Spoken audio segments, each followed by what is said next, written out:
we are picking up our series that we've been in 1 Peter called Sojourners, Faith in Exile. We dropped it for a few weeks over Easter as we were looking at different aspects of who Jesus is to us. He's our Savior, He's our healer, He's our sanctifier, and He's our coming King. But this week, we're picking back up in chapter 4 of 1 Peter, and I have really enjoyed preaching, and actually we've been talking through some of these ideas after our service as well, but walking through this book in Scripture together. And Peter's big message in his first letter is that we are exiles, spiritual exiles. The people he's writing to are literal exiles as well. They're living in a place that's not their own home. But actually, Peter's bigger point is that we are spiritual exiles. Our home is not here on earth. Our home is in heaven. That's where we have our citizenship. And our primary allegiance is to Jesus. He's the King. He's my King. I hope He's your King as well.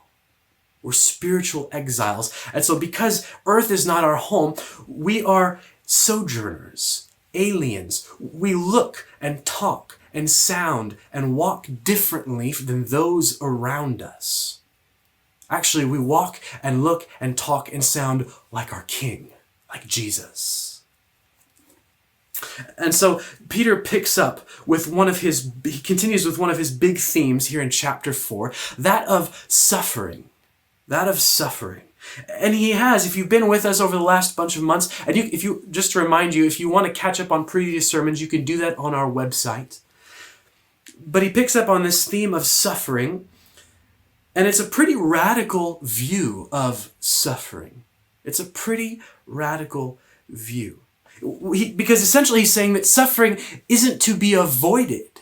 Actually, the secret is that you can't avoid suffering. Everybody across the entire face of the planet suffers, experiences pain, loss, difficulty in some way or another. Can't be avoided. But we spend a lot of our time trying to avoid it. Peter is saying, actually, you don't need to avoid it, because actually, in order to be like Jesus, to walk and talk and think like our King, we have to suffer. We need to embrace that. That's what he says in chapter 2 and verse 21, that Jesus left us an example so that we could follow in His footsteps, the path of suffering, the path of picking up and carrying our cross. And actually, as he digs more into it, he tells us that actually it's possible to experience the good life in the midst of suffering, because suffering has a way of drawing us close to Jesus, and it's in Jesus only that we find true joy, true significance, true fulfillment, true security. All of those deep longings of the human heart, we find those in Jesus, even in the midst of suffering. And I might add, especially in the midst of suffering. And so Peter picks up this morning in chapter 4 and verses 1 through 6. Renska, thank you for reading the text for us. And he has this really big, important command. Arm yourselves. Pick up weapons, something to defend yourself with, and be ready. Arm yourselves. And that yourselves, sometimes in our Western mindset, we read those you and yourselves in a singular, thinking about this is applicable to me. But I'm American. In the South, in the States, we say y'all, you all. And that's what he's saying. Y'all arm yourselves. Because it's about us together as believers. We need to be ready, not just individually, but together, corporately. And so he says, arm yourselves. I don't know if any of you have ever played paintball before. I've played it a couple of times. And the first time you play, I did this. I think many people, the first time they play, you walk out into the middle of the train. You've got your paintball gun, and it's filled with little round balls of paint. And you walk out, and you suddenly realize very quickly that you're not adequately prepared. because you keep getting hit and it stings, it hurts, leaves little round bruises all over you. And you quickly figure out that actually I need to wear layers and stick bits of cardboard down on my arms to protect. And eventually you get to the point where maybe you buy some protection, some armor that you could put on as well. And so what Peter is saying here is that life is a little bit like a paintball game, and some of you are walking out in shorts and a t-shirt. You're not adequately prepared. You need to arm yourselves. Be ready. Because suffering is going to happen. Suffering is going to happen. Arm yourselves with this same way of thinking, he says in verse 1. What way of thinking is that? And so he begins in verse 4, in chapter 4 and verse 1. Since therefore Christ suffered in the flesh, arm yourselves with the same way of thinking. In other words, because Jesus suffered, and Peter's laid out a lot of how Jesus suffered. He suffered unjustly. He didn't revile. He didn't threaten in return. Because Jesus suffered in the flesh, we also ought to expect that we will suffer in the flesh when we live righteous lives. When we live righteous lives. We ought to expect it, not an expectation that leads to self-pity, that leads to sort of an Eeyore outlook on life.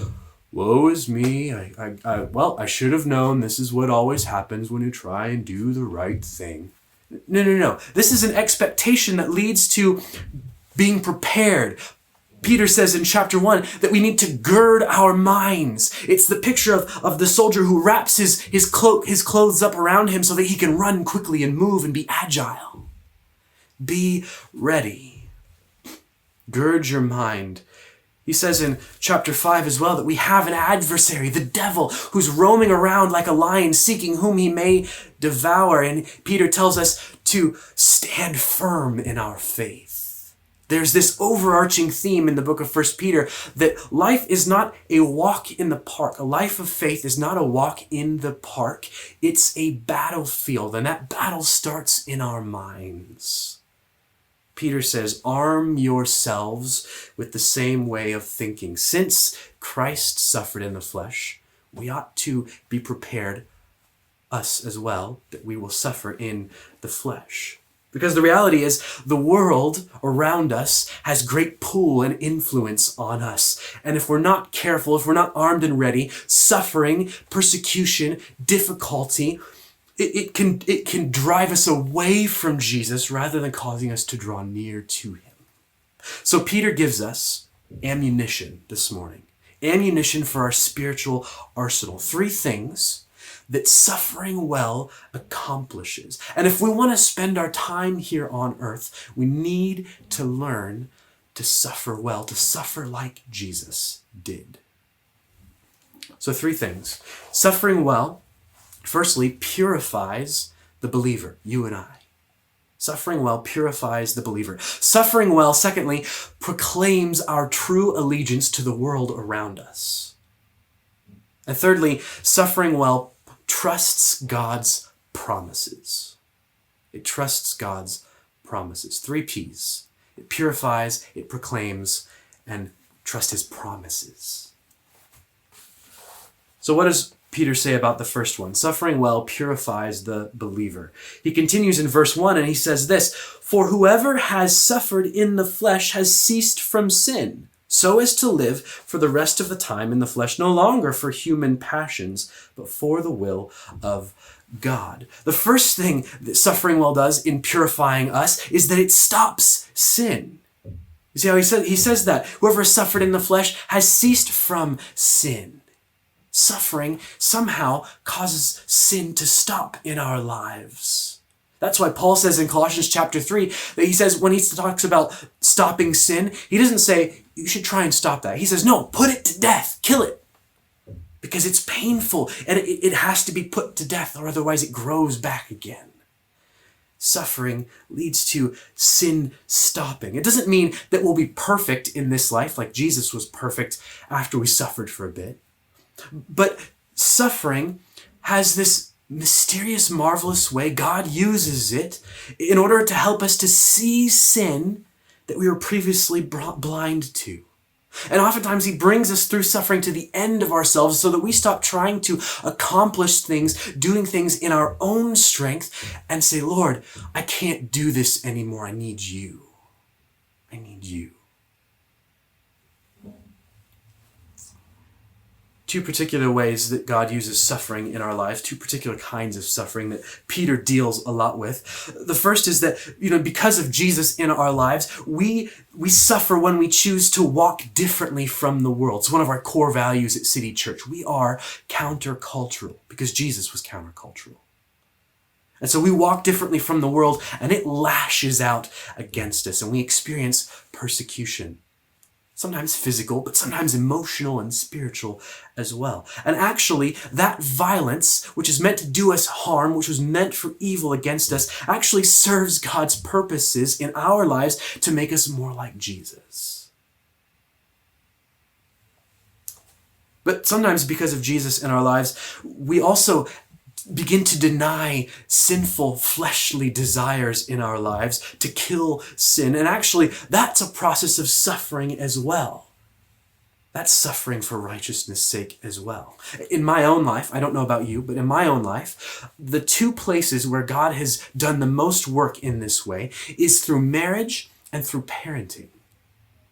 Because for me, those two areas were where I came face to face with my own fleshly desires. And I had to decide, am I going to do this the Lord's way and deny myself and think first about others, my wife, my children? Or am I going to keep thinking about myself and satisfying my own desires first?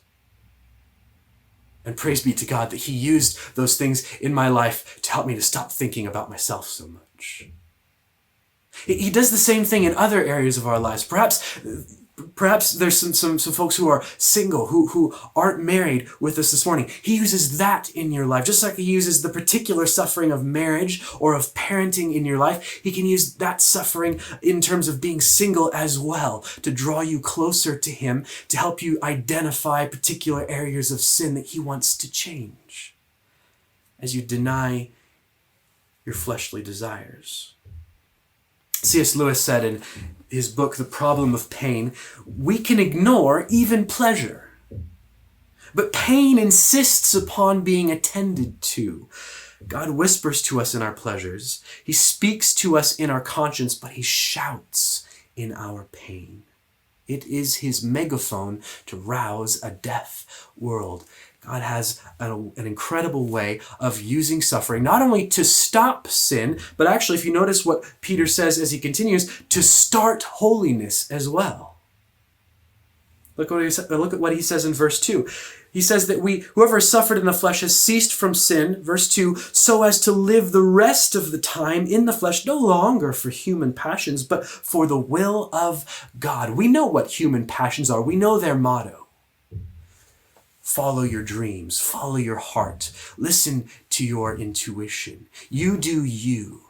Find yourself, be yourself, actualize yourself. Those are the mottos of human passions and desires. But actually, through suffering, as sin stops, holiness starts, and we start using our time to accomplish the will of God. And what is the will of God for your life and for mine? Paul tells us in 1 Thessalonians chapter 4 and verse 4, he says, this is the will of God, your sanctification.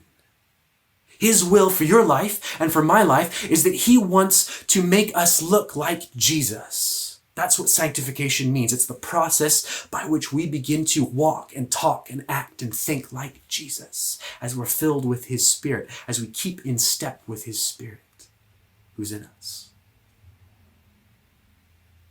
That is the will of God. He wants to transform us into the image of Jesus. And He uses all things, good, bad, ugly, for the good of those who love them in order to do that. Christian, as you're watching and listening this morning, have you seen that principle at work in your life, that God uses suffering to stop sin and to start holiness in you? Christ-likeness. Is he currently speaking through you? Where are you suffering? Sometimes we suffer across the whole of life, but sometimes we suffer in different pockets, different areas of our lives. Where are you suffering right now in your life for the sake of righteousness? And what's he saying to you? What's he saying to you? Sometimes we get caught up in just living and we forget to ask that question when we're in the midst of suffering. Lord, what are you saying to me? What are you trying to put your finger on in my life? Listen to his voice. Friend, if you're watching with us and maybe you wouldn't call yourself a follower of Jesus, but you're interested in spiritual things, you're joining us this morning, can I suggest to you that there isn't a person on this planet who's figured out how to make suffering stop definitively and live the perfect life of heaven on earth? It doesn't exist. It's a fairy tale. It never will exist, not until Jesus comes back. And actually, the key is to suffer for the right kinds of things. When you suffer for righteousness' sake, you get to know Jesus, and it's in him that we can find security and significance and peace and joy and fulfillment and meaning. Only in him. It's not worth trying to get rid of suffering. It's not possible. But in Jesus, it has meaning, deep meaning. Your soul will find that satisfaction it's been longing for. Look into Jesus. The second thing that Peter gives us, the second ammunition that Peter gives us about suffering well, is that suffering well proclaims our true allegiance to the watching world. Look at what he says in verses 3 and 4. He says, "For the time that is past suffices for doing what the Gentiles want to do, living in sensuality, passions, drunkenness, orgies, drinking parties, and lawless idolatries. With respect to this, they are surprised when you do not join them in the same flood of debauchery, and they malign you." You see, suffering well proclaims our true allegiance, and that it begins to change how we think about sin. Peter says, "For the time that is past suffices for doing what the Gentiles want to do." Sometimes, friends, we romanticize past times in our lives when we were living in sin. In our heart of hearts, we wouldn't tell anybody this, but we remember back, maybe we fantasize about being back in those days when actually we remember the pleasure of sin. And we wouldn't mind going back there for just a second. It's sort of like saying, you're happily married, but actually in your loft, you've got a box. And in that box are old love letters from different lovers. And maybe you don't go and look at it all the time, but you remember they're there. You remember some of the words, some of the phrases, and it does something to you. It's like the people of Israel in the desert saying, "Oh, we want to go back to Egypt." Friends, we need to not romanticize those times of sin in our lives because they were wasted time, Peter says. He says that was enough. That time suffices for doing what the Gentiles want to do. Have you arrived at the place in your life where you're ready to stop wasting time on sin? Have you arrived at the place in your life where you're ready to stop wasting time on sin? That list of sins that Peter he gives us, they're meant to help us turn the spotlight on our own lives. Do you feel a tinge of shame as you read some of those, as you heard some of those? Sensuality, passions, drunkenness, orgies, drinking parties, lawless idolatries. If you feel a tinge of shame, that's good. Sometimes we get desensitized to sin because of the culture we live in, because of our proximity to sin. Ask him this week to make you sensitive to sin again. We need the way we think about sin to change. We don't want to romanticize it because sin is purposeless. It satisfies for a time, but ultimately it's a waste. It's a waste. changes how we think about sin. We see it for what it is, but it also changes how we participate in sin. Actually, I should say non-participation. Look at what he says in verse 4. He says, with respect to this, the Gentiles are surprised when you don't join them in the same flood of debauchery, and they malign you.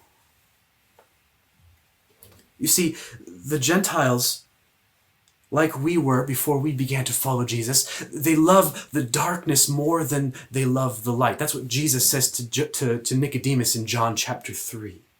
They love the darkness more than light. There's something about sin that loves darkness because it covers our actions. We think we can do the things that we want to do, satisfy our own desires, and nobody will see. And when someone comes in and says, I'm not going to participate, I'm not going to join you, it's signaling that actually someone is watching, someone knows. It's shining a light into that darkness. Someone is watching. And the problem is that even though they're doing things, they're satisfying those fleshly desires, those human passions, they have eternity in their hearts like every human being does. That's what the teacher says in Ecclesiastes chapter 3. We have eternity in our hearts. We have guilty consciences because we know we weren't made for that. So we love darkness. And the gut reaction of a guilty conscience that's been caught in the light, as it were, is to lash out, is to malign. That's what Peter says. They're surprised that you don't join them, that you don't run in the same direction they're running, and they lash out, they malign you. And Peter uses that phrase, we don't join them in that flood of debauchery. They lash out. They're drowning in sin. And if you've ever had lifeguard training, you know that you always approach a drowning person from behind because they're in a panic. They're not aware. They're just trying to keep their head above water. And so even though you're coming to rescue them, they push you down underwater and they take you down with them in their panic. They're a flood of debauchery. And Peter says, arm yourselves. Don't join them. Don't join them. They want to pull you down. They want you to join them, but don't. And actually, they lash out, but the conflict provides an opportunity. The conflict provides an opportunity. Sometimes as Christians, we avoid conflict.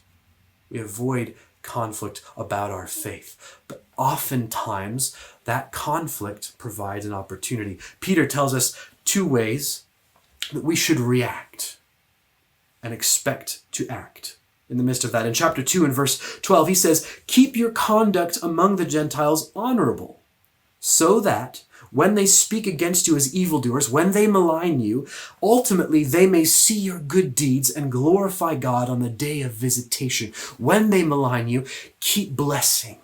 Don't return evil for evil. Don't seek vengeance. Don't retreat. Don't run away, but continue to bless. Continue to engage them because you never know. They might see your good deeds and glorify God on the day of his visitation. They might know Jesus through you. The second thing that he says, the second very practical application is found in chapter 3 and verse 15. He says, don't fear them. Don't fear the Gentiles when they malign you. Don't be troubled, but in your hearts honor Christ the Lord as holy, and always be prepared to make a defense to anyone who asks you for a reason for the hope that is in you. Yet do it with gentleness and respect. Be prepared to have an answer. And friends, the easiest answer is not the high-minded, theological, apologetic answer. The most straightforward, piercing answer you can give sometimes is to share your own story, what the Lord has done for you. What he's done for you, how you've experienced the risen Lord Jesus Christ in your own life, through your suffering even. Suffering well changes how we participate in sin. Friend, I read something this last week that said this: let your intuition guide you. You are what you've been searching for. You are what you've been searching for. Have you ever experienced the emptiness of trying to manufacture within yourself, to find in yourself joy and peace, meaning, significance, security? Have you exhausted yourself looking for those things inside yourself? Because they can't be found ultimately. It's not possible. You aren't what you're looking for. Jesus is who you are looking for. And if you this morning feel like you're drowning in that flood of debauchery, of sin, that flood of trying to satisfy your own desires, can I suggest to you that Jesus is there and he's got a life ring and he's saying, come to me, I'll give you rest. I can satisfy your soul. I can satisfy your soul. The third thing, the last thing that Peter says, that the last thing that he gives us to defend ourselves, that we need to arm our thinking with, is this: suffering well trusts God's promises.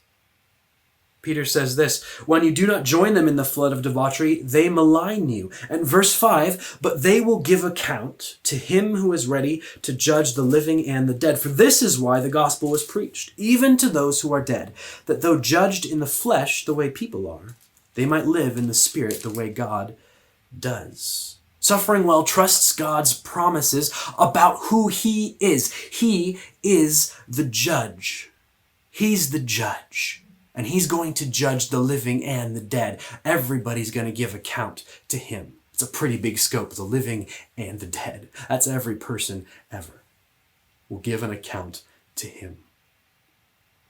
And so we trust, when we suffer well like Jesus did, we are trusting what he says about himself, that he is not only sovereign, but that he's wise to make the right decisions and good as well. He's sovereign, wise, and good. We need those three together when we think about him as the judge. That he's going to do justice, and it will be the right justice as well. This puts our role really in perspective here. Other people, those who malign us, are not the enemy. They are not the enemy. That's why Paul says in Ephesians chapter 6 that our struggle, our fight is not against flesh and blood, but against the spiritual forces of evil in the heavenly realms. Our fight is not against other people.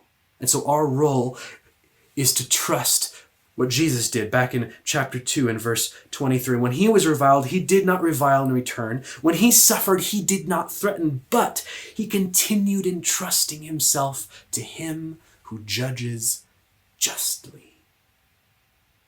And so we can keep living righteous lives, keep living in a way that brings God glory, and trust God with the outcome. That he's going to judge justly in this life and in the next. We trust God's promises, but we also trust what can save us. Peter says in verse 6, this is why the gospel was preached, even to those who are dead, that though judged in the flesh the way people are, they might live in the spirit the way God does. The gospel is the only thing that can save us. The good news about Jesus, he's the one that can save us. On the day when we get into heaven, or the day we die, rather, the only thing that's going to matter is whether we know Jesus and whether he knows us. That's the only thing that matters. And so Peter here is thinking about not just those he's writing to, his readers, but also those who have already died trusting in Jesus. Perhaps even those who have been martyred for their faith. And Peter's saying, listen, we don't need to fear death anymore, because it has no sting. Jesus has conquered it through his resurrection. He's sitting on his throne in heaven, and all the powers of darkness, everything is under his foot. He's Lord over all. And so we can live the right kind of life because we know who he is. We've trusted the gospel, and he's got us in the palm of his hand. But it's also, actually, the gospel is also the good news, not just for us, but it's also for good news for those who malign us, those who don't know Jesus yet. Because it's the only thing, once again, the only thing, Christ alone, is the only thing that can save them on that day when they appear before the judgment seat of God to give an account. And so our role, friends, is really clear. Our role is really clear. We are to walk like Jesus, to follow in his footsteps. That's God's will for our lives. And we are to proclaim the good news, the gospel about Jesus. It's always about Jesus. That's our role. Not to make a Christian government or a Christian society. If we're really reaching people for Jesus, we ought to expect to see some of that, but that's not our primary role. Our primary role is to preach Jesus and to walk like him. Christian, are you living a life that raises questions? Are you living a life that raises questions, that takes some faith-filled risks by saying, I need to live like Jesus in this way. It's going to be awkward and I might get maligned, but I need to do this. Not in every part of your life, but in some part of your life. Or are you crippled by fear about what others might say, what they might do to you? Can I encourage you this morning to continue entrusting yourself to him who judges justly? Friend, if you've been following along with us this morning, can I encourage you with this thought? At the end of the day, when we go into the next life, the only thing that will matter is not how good you were, how many good things you've done, how much money you earned, how successful you were, but whether or not you knew Jesus, and whether or not he knows you. Because we'll arrive before God, and he's going to say, why should I let you into my heaven? And the only right answer is, because I know Jesus. And Jesus is going to be standing right there, and he's going to go, yep, I know Bob, or Jim, or Sally. And that's the only thing that matters. Do you know Jesus this morning? If you don't, would you please reach out? Send us a message on Facebook. Send us an email on our website, because we would love to be part of introducing you to him.